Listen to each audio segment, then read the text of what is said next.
Today's daf we're going to be learning is Bava Batra daf Kuf Nun Chet. This is the daf for Shabbat. We're going to get started with the Mishnah at the top of our daf.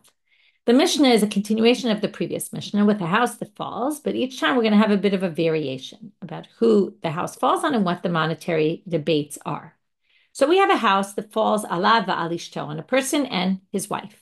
Now the assumption is they don't have any children that are joint children. Otherwise, this would be simpler. Now the issue before we even start going through, we have to get some basics. We have to review some basics from Seder Nashim about what the responsibilities are for a husband to the wife in the ketubah and what kind of possession she brings into the marriage and what happens with them. So on the one hand, the first thing we have is the obligations of a ketubah. A husband promises to his wife that in the event of death or divorce, he is going to give money to the wife, either 200 zuz or 100 zuz, depending on whether she was married before or never married. Then, in addition, sometimes he adds a tosefet. That is basically an obligation that's going to kick in only if the husband dies first or divorces, but that's not relevant in our case. So, number one, the issue is, do the children of the husband, the sons that he might have from a different marriage, or his heirs, whoever it might be, brothers, father, would they have to pay the ketubah? It depends who died first. The woman dies first? No. The woman doesn't die first, then yes. Then we have two other types of property. One of them often gets added to the ketubah, which is called the nichsei tzon barzel. These are things that the woman, property or any kind of objects that the woman brings into the marriage that she is going to get back at the value she brings them into the marriage. So that means the husband can use them, do whatever he wants with them. He just has to return their value at the end of the marriage, which again, now there, it's going to be a question, right? Usually they go back. If she dies first, then the husband actually inherits them. If he dies first, then she gets them back. But she doesn't actually get them back. She gets their value back. So it's a little bit different than the next case, which is nichsei malog, which the Gemara is going to call, the Mishnah is going to call here, nichasim hanichnasim v'yotzim ima, which is an exact description of them. They go in and they go out with her. So what happens? They go into the marriage. The husband has the rights to use them. These are usually heirlooms, things she inherits, things that gifts she gets. Could also happen that she gets them while she's married. Now, she doesn't have her own independent property, really. So therefore, her property goes to her husband. He gets to use it, whatever they are, objects, property. And she takes them out at the end of the wedding as is. Whether they went up and down in value, she gets them as they are right now at the end of the marriage. So she'll get those back. Now, if the husband dies first, then she'll get them all back. If she dies first, he also inherits them because of Bal Yoresh Dishto, he gets all of her property.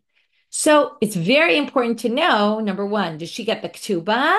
Does she get her property back? And again, all that she's dead, but it will go to her heirs. Or does the husband get that?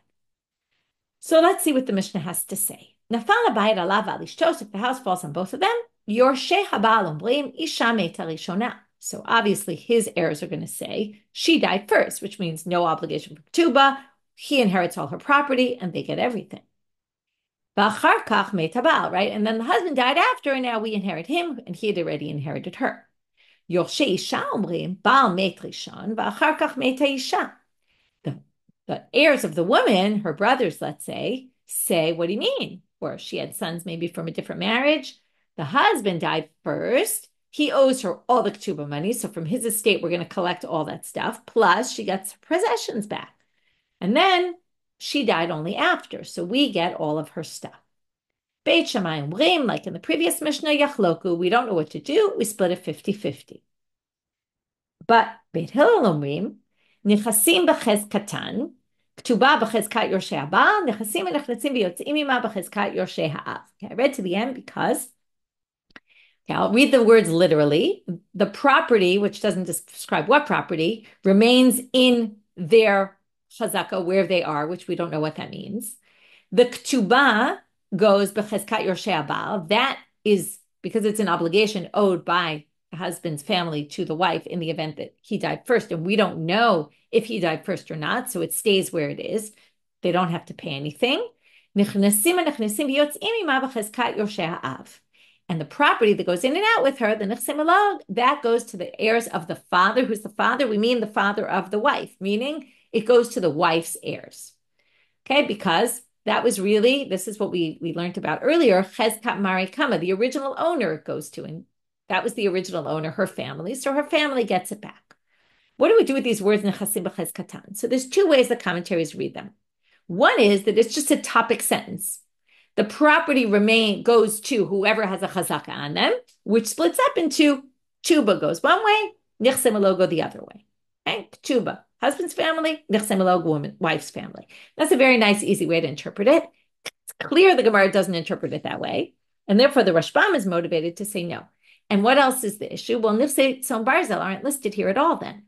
Some people think Nichsei Tzon Barzel are part of the Ktuba money, because often you would write the Nichsei Tzon Barzel in the Ktuba, because it's really what obligations does the husband have to the wife. He has to pay the 200 zuz, the extra tosefet, and whatever property she brought in at the price they are. It's a monetary obligation, really, as opposed to the Nichsei Malog, which just revert back to her at whatever they're at right now.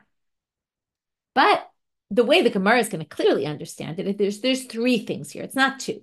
The first thing is the Nichsei Tzon Barzel, and they remain b'Chezkatan, which we don't yet know what that means. And we're going to have an argument about that in the Gemara. What does that mean? Okay, but that's the way the Gemara is going to clearly understand it, which is the Nichsei Tzon Barzel b'Chezkatan, whatever that might mean. The Ktuba, the 200 zuz and the Tosefet, remain with the husband's family, and the Nichsei Malog go to the heirs. Okay, that was Amud Aleph. As you see, very short daf today. Now the Gemara asks b'Chezkat mi. So Nechasim b'Chezkatan, clearly the Gemara understands this is a line in and of itself. Who is that? And it's obvious they're assuming this is the Nichsei Tzon Barzel.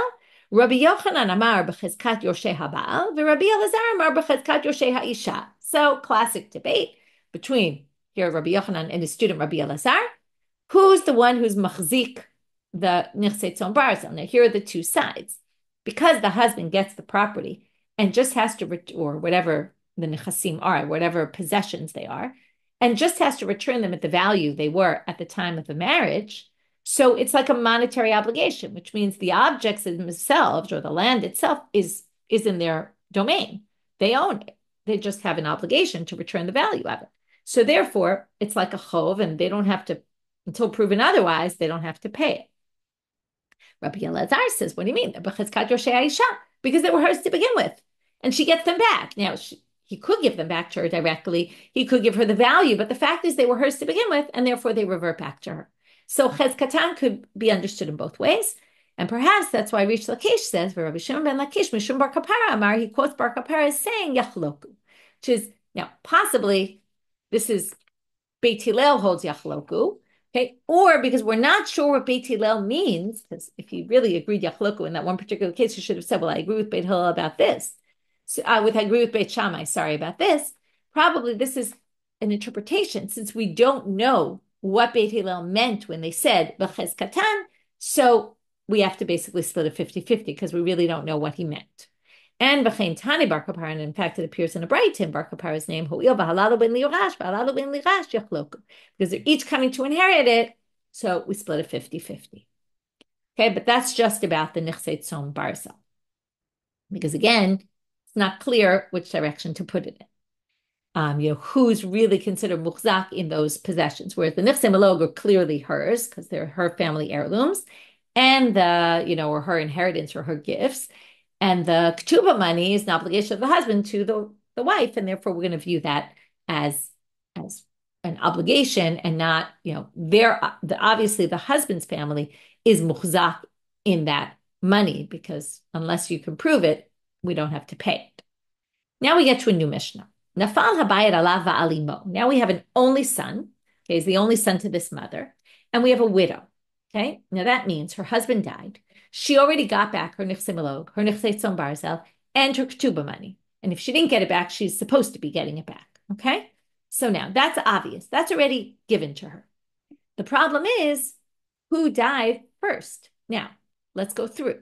If she dies first, then her son inherits, and then his heirs get everything because he died second. And now whoever his heirs are, let's say he had brothers from the father, okay, from a different marriage of the father. So those brothers, remember, inheritance always goes through the father, sons through the father. So those brothers would inherit all of the property.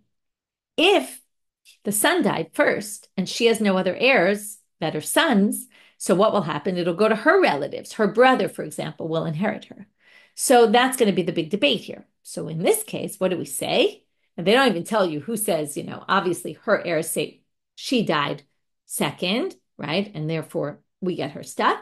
And his heirs said, no, he died second, which means he inherited everything.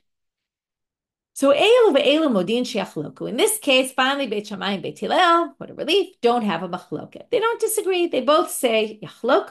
Okay, and the Rashban basically says that in this case, it's not like there's some obligation someone has to pay, like the tuba in the previous case, and in yesterday's daf, there was a Baal Chov, but in this case, both are heirs, and we don't know who inherited first. So because they're both coming from an equal standing, we don't know who's who, what's what, and it's not like the money is muchzak in any way.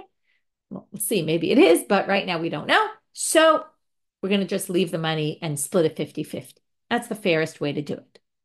But Amar Rabbi Akiva, who's coming later than Beit Shammai and Beit Hillel, later generation, comes Rabbi Akiva and says, right, he's still in the time of the Mishnah, but he says, Modani bezo sha'nechasim b'chezkatan.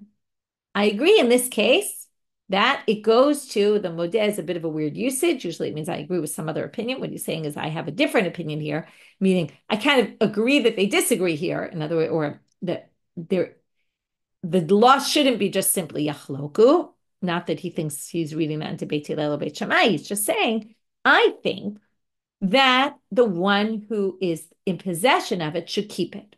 Now, we don't know what he means again. Again, when you just say b'chez katan, well, it's not obvious. Like it wasn't obvious in the Nichsei Tzon Barzel case, it's not obvious here either. Amar lo Ben Azai. Ben Azai responds, and with that we'll finish the Mishnah with a kind of interesting line. Al chalukin anu mitzta'arim. Look, in general, we don't like when people argue. And it was bad enough. The last few Mishnayot, Beit Shammai and Beit Hillel argued with each other. But now you're coming to a case where they finally are in agreement and you're starting to create a machloket. Say, enough, right? We don't want so many debates, right? On the one hand, we appreciate machlokot. We can appreciate there's diversity of opinions. On the other hand, sometimes it just creates a lot of internal fighting and there's different opinions of what to do and it just creates confusion. So we finally have a case where Beit Shammai and Beit Hillel disagree and agree, and you're going to now come and disagree? Why are you causing problems? He's saying to Rabbi Akiva.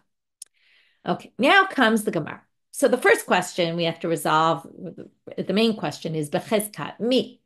What did Rabbi Akiva mean when he said, I agree though, in this case, it should stay in the hands of the person who's in possession. Who's in possession?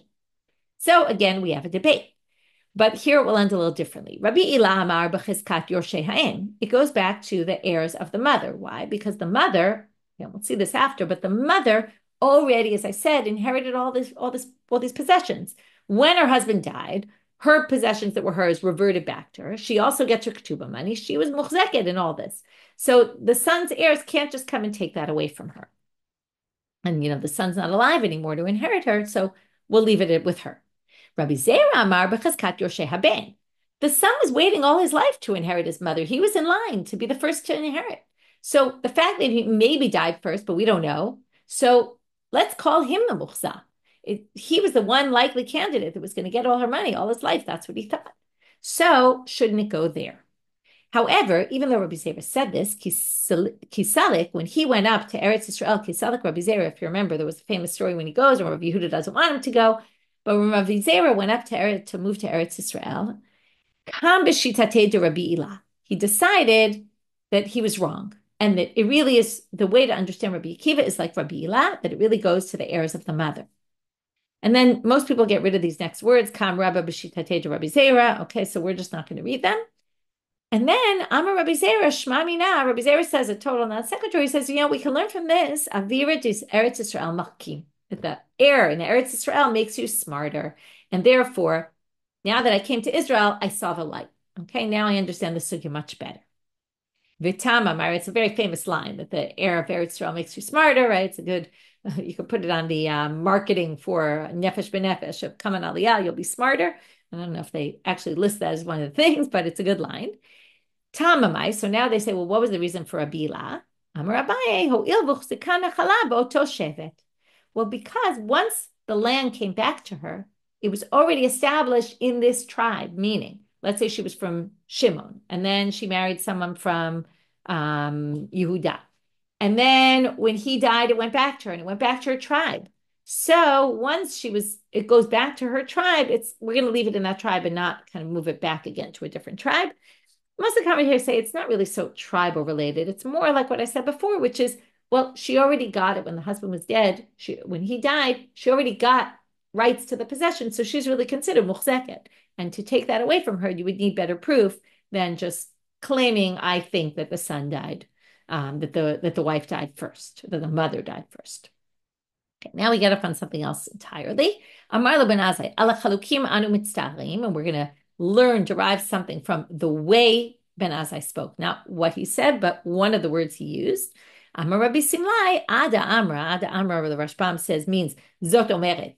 This teaches us that Ben Azai Talmid Chaver de Rabbi Akiva Havi. He was a colleague of his. How do we know he was a colleague? Because of the way he spoke to him.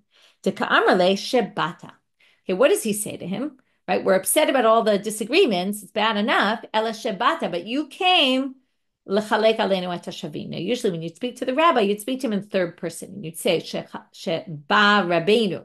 But instead, he said bata in first person, which means that he must be second person to you, saying, right, treating him like an equal. So it must be he was a Talmid Chaver. And we know from other places they were Talmidei Chaver, right? Talmid Chaver, they were also from the four Shenech Nisu Pardes. Anyway, that's an aside. Now the Gemara is going to start with something that we're not going to finish today. We're, in fact, not going to really understand anything. Shalchu mitam, there was a letter they sent from Israel with a law in it. Ben shalava b'nichsei aviv b'chayei aviv, a son who borrows money on his father's property, meaning uses his father's property as a guarantee for the loan, and then dies. Beno motzi miyada lekuchot. Okay, then he dies. His son can take it from the people who purchased it. Okay. This is a very difficult halacha to understand in Dinei Mamonot. Okay. Besides it's difficult to swallow, is what they're really saying. It's also impossible to understand what they're talking about, but that's not what it means. But the Gemara is going to start asking. This doesn't make any sense. Lava my mapi. Why should a child be able to take something away from the purchasers when the child is the son of the person who borrowed? Usually the creditor seizes property, not the borrower. And and where are the purchasers here? We didn't talk about purchasers. All of a sudden, right, we were talking about someone who took a loan, used his father's land as a guarantee, and now is taking money away from people who purchased. We didn't even see that anyone purchased land. So this doesn't make any sense. And therefore, the Gemara is going to introduce the next description as, well, if this is what they said, it must be somewhat different, and they're going to reread the case as something else because this really makes no sense. And why we're bringing this here, it's actually not going to relate to our Mishnah and not to the Mishnah before, but the Mishnah on Kuf Nun Zayin about a father and a son being, dying at the same, having the house fall on the father and the son. We'll get back to that in the next daf, and we'll have a better understanding of what went on here and what this is all about. So in the meantime, what did we do? We have the case of a house falling on a person and the mother. And then we have the deliberation between a person and his wife. And we have the whole question of what to do with the ketubah money, what to do with the nechsei barza, what to do with the nechsei melog. We saw the different opinions about this, right? Beit Shammai thinks yachloku, and Beit Hillel thinks each one is treated differently. And then we had the deliberation. Well, what's this b'chez katan? And we had a debate about how to understand the nechsei barza and whose chazaka they're considered, in whose possession really are they considered. Then we had the house on the person and his mother, and then right with no other sons. And then the deliberation was her brothers, against his brothers, and who died first. And then we said, since it's all really Yerusha, because it's not a ketubah or some sort of obligation, but it's money she already inherited, and then it's to her heirs get her inheritance, or did the son get the inheritance? So we have the two sides about what to do, right? And that's, again, we said yachloku, because they're really equal, according to both Beit Shammai and Beit Hillel, but Rabbi Akiva, whose opinion we had to figure out, said actually it's really more b'chizkat one of them. We just weren't sure which one, but in the end, even the one who said otherwise, in the end admitted that it's really the mother's heirs get it because she was really considered in possession of the property. But again, Beit Shammai and Beit Hillel disagree with that. And then we just brought up 2 points about the heirs of Eretz Yisrael making you smarter, and Ben Azai being a Talmid Chafer of Rabbi Akiva, which you can derive from our Mishnah.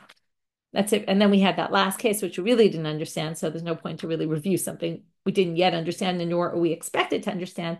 So we'll get to that in the next daf. Wishing everyone a Shabbat Shalom and a Shavua Tov.